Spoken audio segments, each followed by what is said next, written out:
Well, it's always nice to talk to somebody after they win a tournament, especially when you shoot rounds of 68, 69, 71 to win the Gordon Classic. Terrific play. Thank you. I appreciate it. What went right for you in that tournament? My team helped me stay really calm the whole time.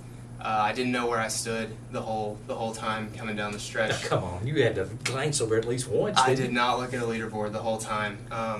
Being my first collegiate victory, I didn't want to know where I was. With the shotgun start, the first 2 days or the first 2 rounds, I didn't know where I stood in those days, and it seemed to work. So I figured I would keep going there. But just seemed like everything kind of went smoothly, so I didn't want to question anything. Because this was your first tournament win, correct? It was, yes, sir. So how does that make you? That really add to your confidence? It does. Having never had a tournament victory, to have it at a tournament of this caliber, I can't even speak to how it feels. Hey, you were in position earlier this season to maybe have a chance to win one. And did you learn things from that helped you in this tournament? I did. Coach Hearn and I talked a lot individually, just one-on-one, and one of the big things that we've worked on this year is not concentrating on score, but looking at a score as just an accumulation of one shot at a time. And if you step up to every tee box and look at the tee shot as just one tee shot, and you don't look at it as a matter of getting in the fairway so I can make a good score and win the tournament, it keeps you calm the whole round, and it lets your swing and your putter and everything just do the work for you. Now I'm shocked to hear you say that Coach Hearn was talking. I mean, because it's hard to get that guy to talk, isn't it? Oh, for sure.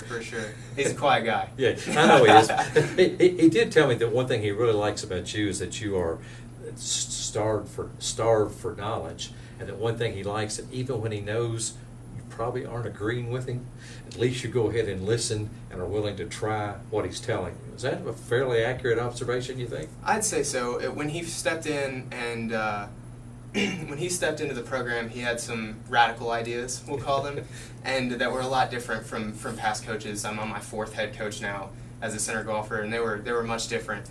So trying to explain to everyone what he was doing, I think helped me understand a little bit what he's doing and open up to his new policies. And when I stepped out to the first tournament of the year and had the lead in the first round, I was like, maybe this guy's up to something. So I figured I'd give it a try. 4 coaches in 4 years. You're kind of hard on coaches then, aren't you? Hey, I run them off. They better do their job. So what are some of the radical things that you? I mean, I heard there was some preseason practice where you just went out and started from 100 yards or something. You didn't even go off the tees and things. There was. We had a team meeting the first night of orientation week. He had us move in early, and he told us, "I'm going to mess around with you guys' minds."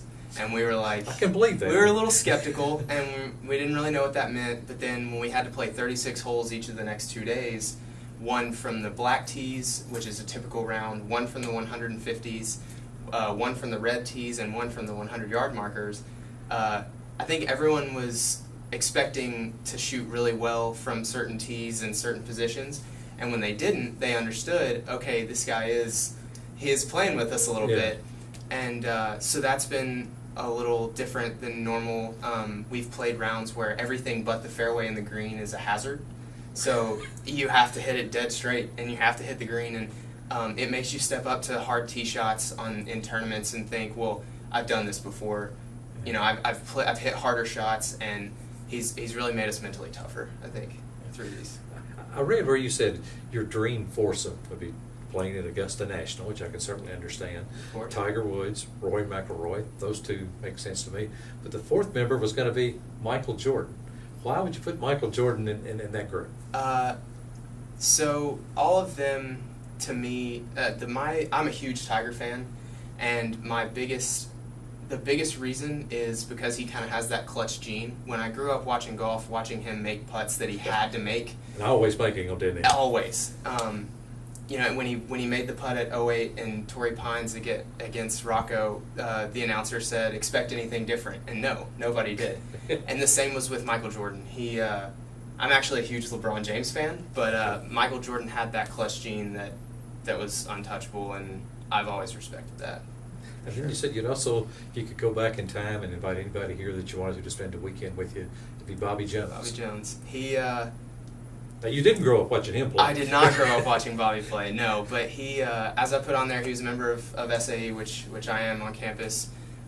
So I think it'd be cool. We love meeting old alumni and talking to them about what the fraternity's like now, what it was back then. He was obviously a wonderful golfer, beautiful swing. So it'd be cool it'd just be fun to see the different mindsets of golf and how it worked, and just talk to someone who's been through all of it. So. Looking forward to the Ryder Cup. You a big Ryder Cup fan? Absolutely. Let's go Team USA. You ever had a chance to watch J.B. Holmes play or anything? I have, not in person. I've been to tournaments that he was at, but I never got to follow his group. But we've played at University Club of Kentucky a few times. He's got his own parking spot there, and yeah. all the teammates love JB watching him. So I've seen a lot of his play on TV and stuff. Well, obviously us here in Kentucky hoping he does really well. But what's your favorite part of just watching the Ryder Cup? I got to go to the 2008 Ryder Cup. Never been to another event quite like it. I'd say my favorite part of the Ryder Cup is the team aspect. I know that's kind of an easy cliche answer, but there's something about the team aspect that people get up and get excited for. And as a golfer, you can feel the difference in playing school golf with a team and playing individual tournaments over the summer. And it's just, the camaraderie is something you can't match. You know what I really liked was the fact you can make noise. It's a rowdy. It's almost like a basketball or a football atmosphere at the which is not exactly what you're used to on the golf course. No, it's not. Especially for us, we don't get those those big crowds like they do.